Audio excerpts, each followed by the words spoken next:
Mm. Oh.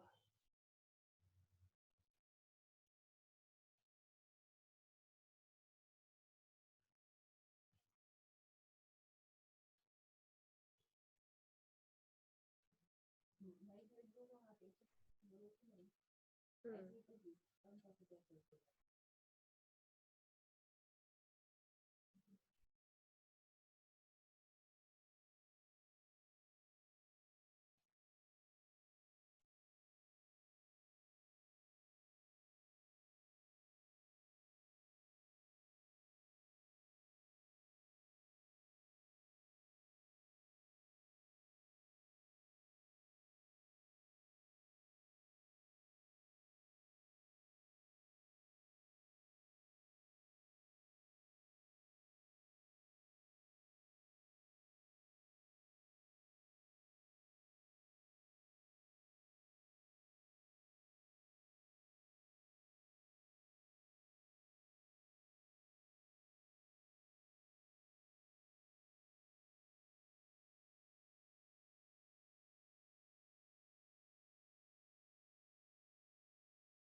Good morning, students. Are you able to hear me?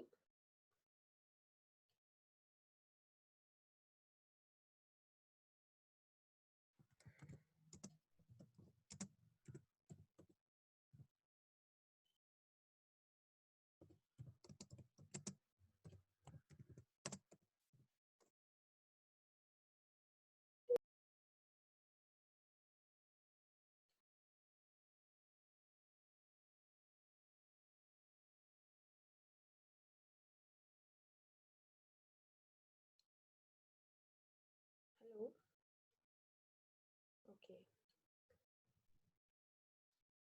Okay, fine. So did you go through yesterday's topic? Please respond through chat. Do you have any queries from yesterday's topic?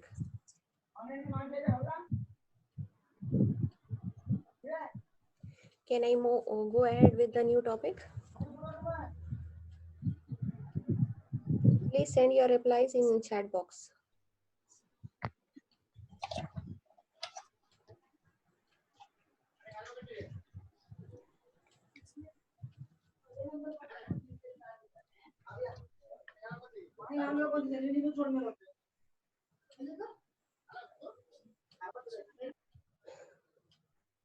Okay then. So today's topic is logic concepts and um, logic programming.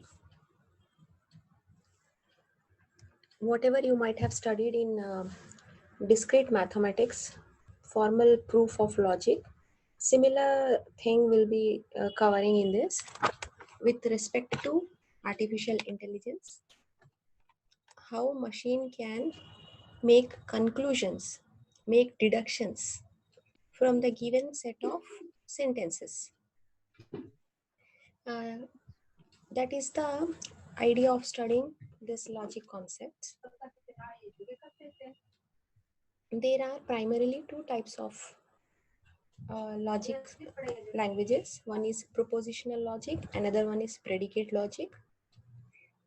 A propositional logic is a simple and basic form of logic, symbolic logic.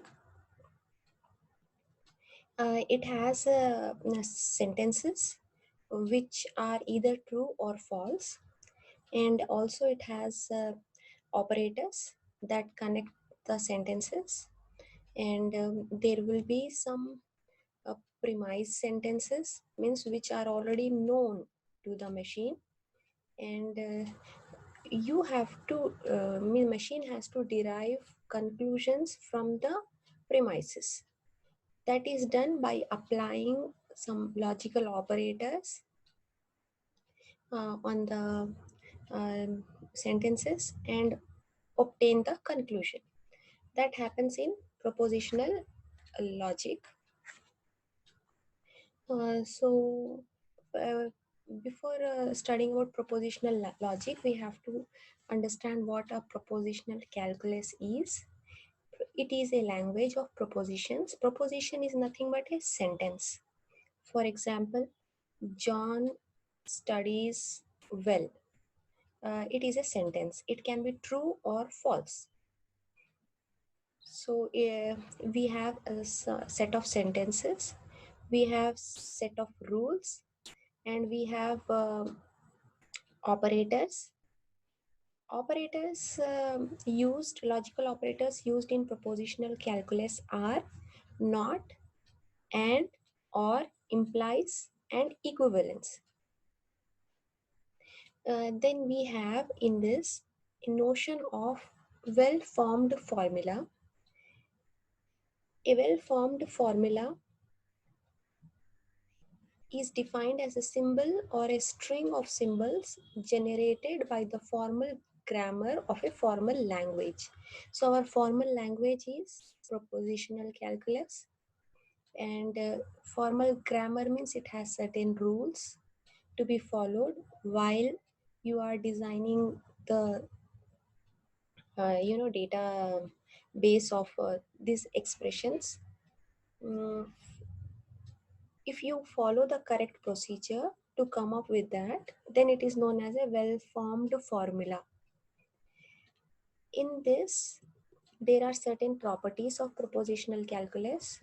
The smallest unit, or the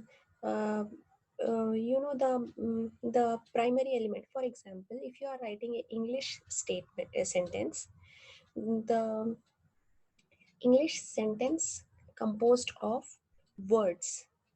Each word is an item or a smallest unit in a sentence, and you combine sentences by following certain grammatical rules. Randomly or ad hocly, you cannot put the words together to get a sentence. So what you have to do, you have to follow certain procedure. What it will be, first of all you should have a article, then you should have a adjective, noun, a verb, like that. Rules are followed to frame a correct sentence. In this propositional logic also, we have a propositional calculus which states what is a well formed formula. In the well formed formula, you have small units called as items, and then you have the operators that are used to combine the items, and you can have a item and its negation. Both are well formed formulas. For example, alpha and not alpha. Just a small element alpha is itself a well formed formula, and when you are combining alpha with beta through logical and, that is also a well formed formula. If you combine alpha and beta using or logical operator, that is also a well formed formula.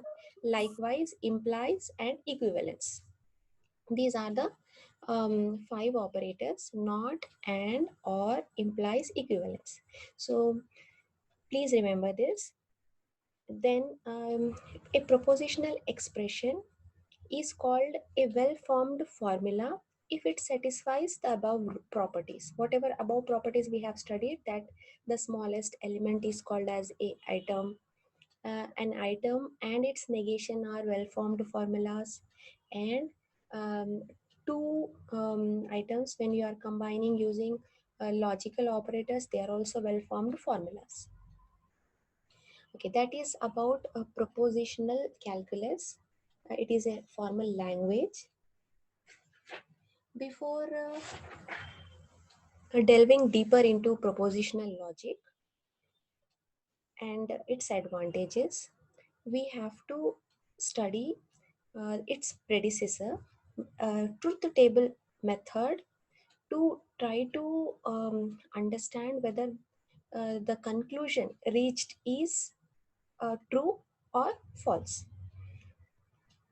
So in this truth table approach, this is the first method which we are studying.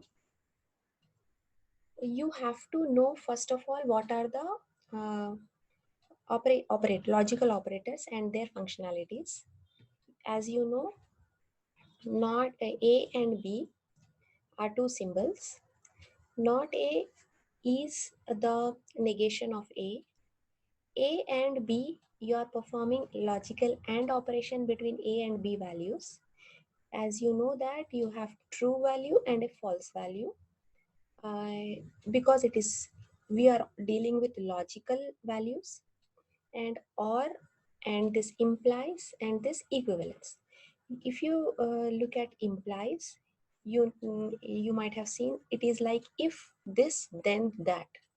So implies results in false only when B is false. In all the other cases, the result of implies operation performed on two symbol will be true. And equivalence is when uh, both the symbols have true values, then the output is true. Or when both are false, output is true. In other cases, when they occur in combination, true false or false true, the result is false. Please remember these truth table values.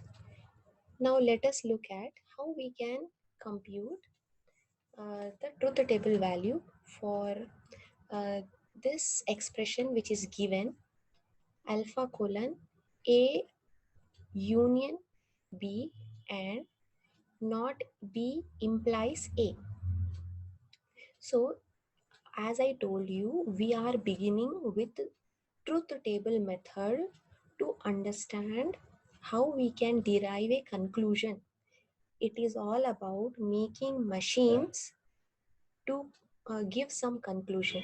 For example, as human beings, if I tell you the weather is very cloudy, then what response you may give me? You may say that it may rain.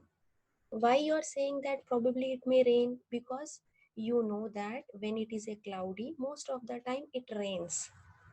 Likewise, we want machine to deduce the conclusion from the given set of statements which it already knows. If we give machine weather is very cloudy, then machine should be able to tell us it may rain. For that purpose, we are trying to study this logic, approaches. So first method is truth table method. In this method, what we do is we derive a truth table from the operators which are connecting these symbols. So this is first example 4.1. In this, we have to compute uh, this whether this is true or not using truth table method. We start with the individual symbols. First we put A and then we put B.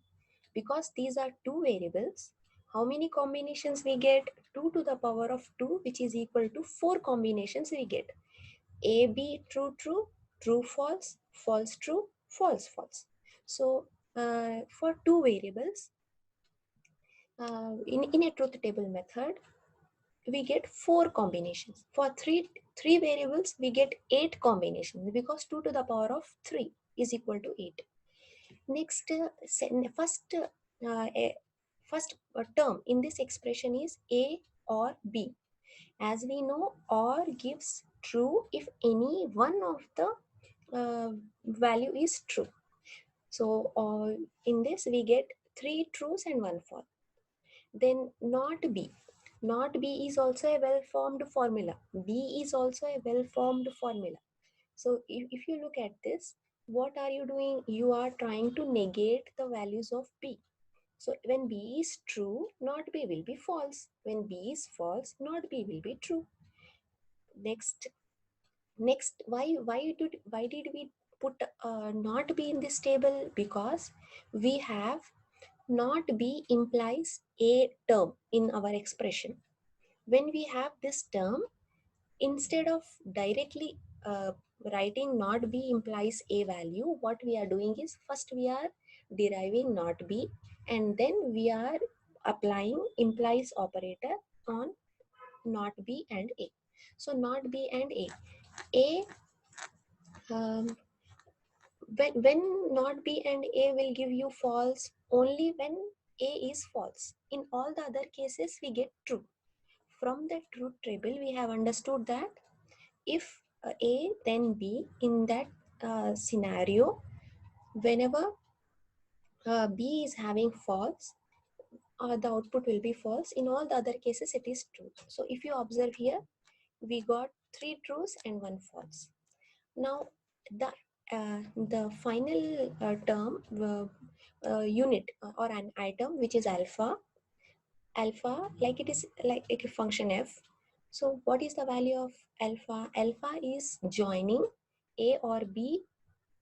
Not B implies A with logical AND operation. This. So when you perform AND operation between A or B and not B implies A, we got true, true, true, and 1 false. So this is how we try to prove the expression is valid or true or not true by using this truth table method. We know that equivalence rules, commutative law, same whatever you studied in mathematical logic and in discrete mathematics, same kind of rules or laws occur here also.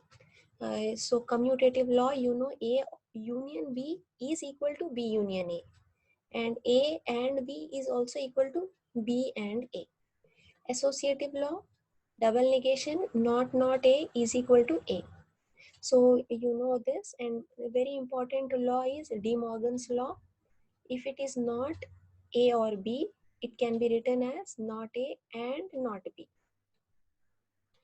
Okay, so these laws, after these laws, you know about these laws. Let us begin our propositional logic. What is the problem in truth table method? Can anyone tell me?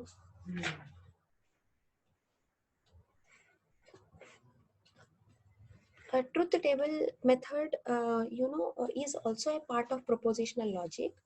And the problem in this is that as the number of variables grow, so the size of the truth table.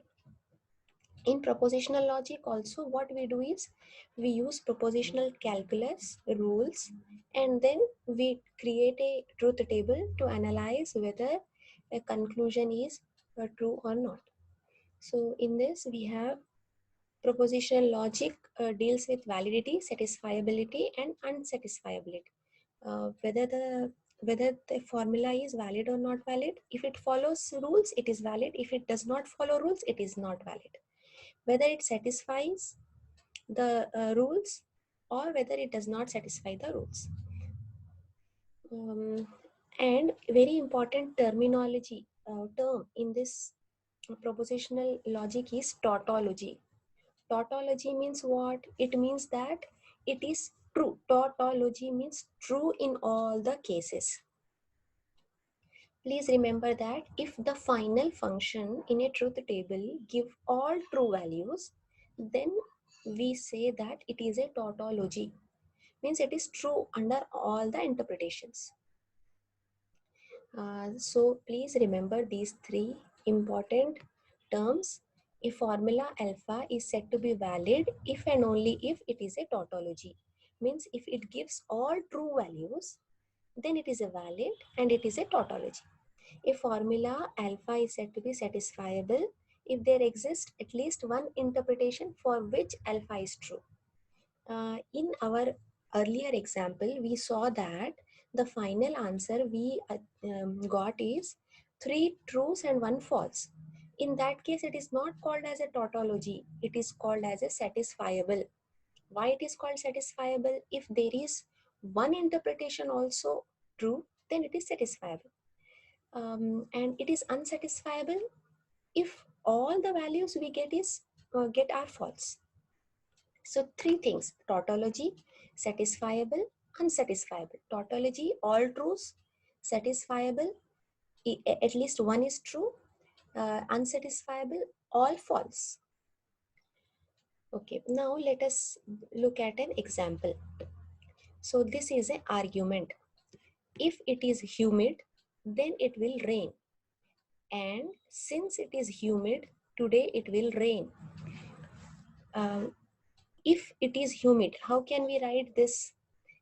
A is denoted by it is humid. It is humid is a proposition. Why it is a proposition? It can give true or false. It can be humid or it can't be humid. And B symbol is assigned to it will rain. It will rain also yield true or false. And what is the relationship between A and B? If it is humid, then it will rain. So if then relationship is expressed by implies. You can look at here alpha colon A implies B, means if it is humid, then it will rain. That is A implies B.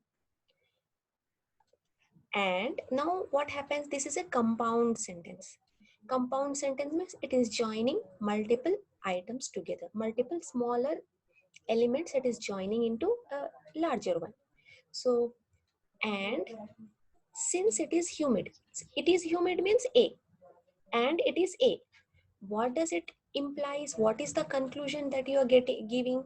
You are giving the conclusion as it will rain. Implies B. Why it is implies B? Because from A implies B, we know that whenever there is humid, then it will rain. Then now next statement is that today it is a humid. So what you conclude? You conclude that it will rain. So how can we prove this? Using a truth table approach, we have to find the values a and b. What do? You put a and b, and because there are two variables, you write four combinations. Both are true, or one is true, another is false. Like after that, what are you doing? You are finding the value for a implies b. A implies b is true in all the cases except when b is false. So you got three trues and one false, and you are naming a implies b as x. Next statement is x and a. Means if you look at this alpha colon, a implies b, you are naming it as x. Now we know that today it is humid, so and a, that you are naming as y, and you are performing AND operation between x and a, and you are getting true only in one interpretation, and all the other you got false. Now what you have to do, you got here the first part, and this is called as antecedent, this is called as consequent. You got antecedent, now you are trying to find the consequent. So y implies b is giving true, because you see true, true is true, false is true, false true is true, and false true is true. If x, uh, y implies b, oh sorry, y, this is y and this is b. So true is true, false is true, false true is true, false is true. So we know that there is no occurrence of true false. If there is a true false, then output will be false. Otherwise, it will be true. So you got all truths. So this is called as a tautology. Why it is called tautology? Because all the cases are giving true value. Means it is true under all the circumstances. And it implies that if it is humid, it will rain. And because today is a humid, it will rain. So in this manner, what you can do, what machine can do is, machine will try to learn from the premises. Premises means, see what are the premises in this and what is the conclusion. Premise is, it is humid, it will rain. Since it is humid, up to today is a premise. What is the conclusion? Conclusion is it will rain. From the premise, you are able to say that it will rain. So when you have all the set of premises, and if you give the conclusion, then machine will tell whether it is tautology, satisfiable or unsatisfiable. I hope that it is clear to you all. So let me go to the next approach.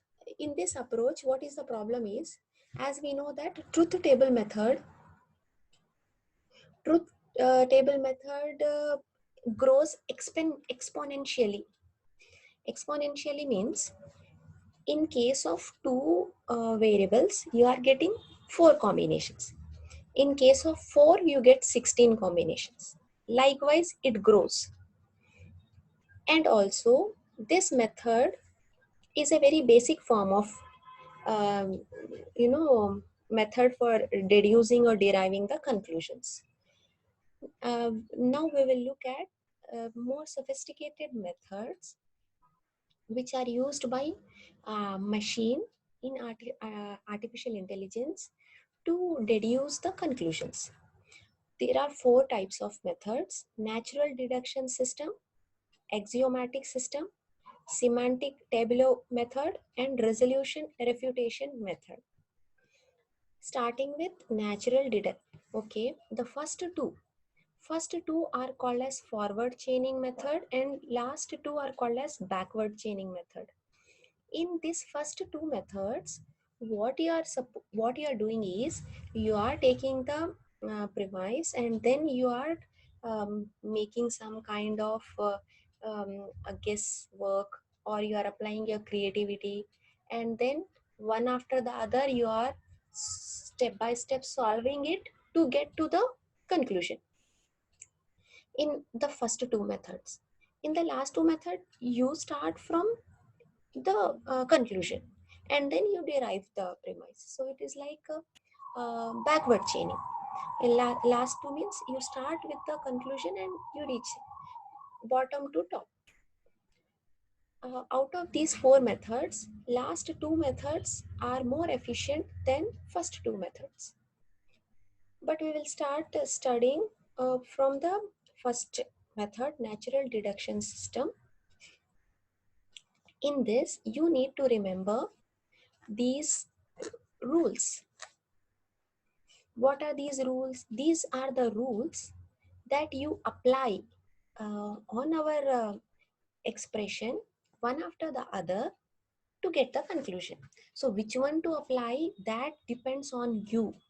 By looking at the expression, you have to identify the correct rule. So first rule is introducing and. Introducing and means if suppose there are some symbols A1, A2 and up to AN, if all of them are true, A1 some sentence it is true, A2 something it is true, likewise up to AN, if all the sentences are true, then what you can do is you can introduce AND operation among them, and then between every two symbols you can put AND. A and. Oh, it is giving me message that a meeting will end in 10 minutes. So I think NDS we will complete today. Um, what we can do is we can introduce AND between these symbols because all are true. AND means when all are true, the final output is also true. Eliminating AND. This second rule, when do you eliminate AND? If A1 and A2 and up to so on AN is true, then any AI is also true. So what happens is, if all the statements are true, then any one and they are combined by and then final output is also true, it means that every unit item or individual symbol is also a true. Then introducing or, like same here. What is the difference between introducing and introducing or? If when you are introducing and, all the statements must be true. When you are introducing or, any one statement can be true, all others can be false, because or operation, whenever there is a single true, the output is true irrespective of the total number of falses that occur. And eliminate or, in this, if a particular statement is true, then what happens is, if A1 or means A1 to AN are joined by OR operation, and A1 implies A, A2 implies A, and AN implies A are true, then A is true. What does it mean? It means that A, there is a statement A, it is true if all are true, because we know from implies operation that if the second symbol is false, only then it will be false. In all the other cases it will be true. So if all are true, it means that A is true. And likewise, you can introduce implies, you can eliminate implies, you can introduce equivalence, you can eliminate equivalence, you can introduce and, you can eliminate and. All these logical operators you can introduce and eliminate depending on the problem given. So let us look at this example.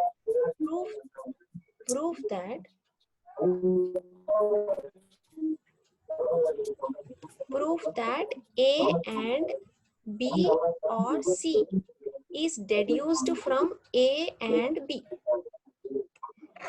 So what is the hypothesis given?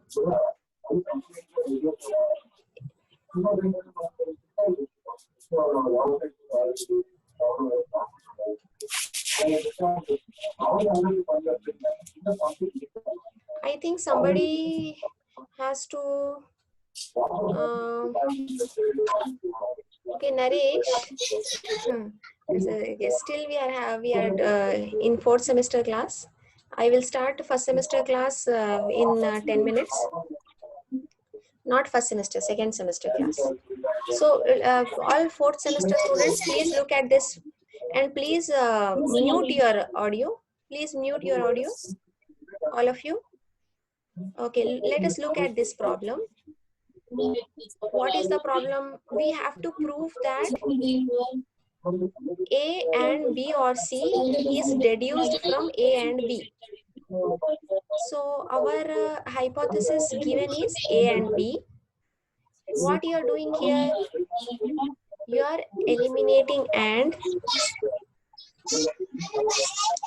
So you get just A, and then you eliminate and from this expression, which is labeled as 1. This expression is labeled as 1. So what you are doing is you are eliminating and from this, so you get 2 individual units, and then you are introducing or on this term number 3, which is B. You are introducing C, and then when you are introducing and between 2 and 4, then this you derive A and B or C. From A and B, you are able to derive this. This like premise, this like conclusion, by applying different rules.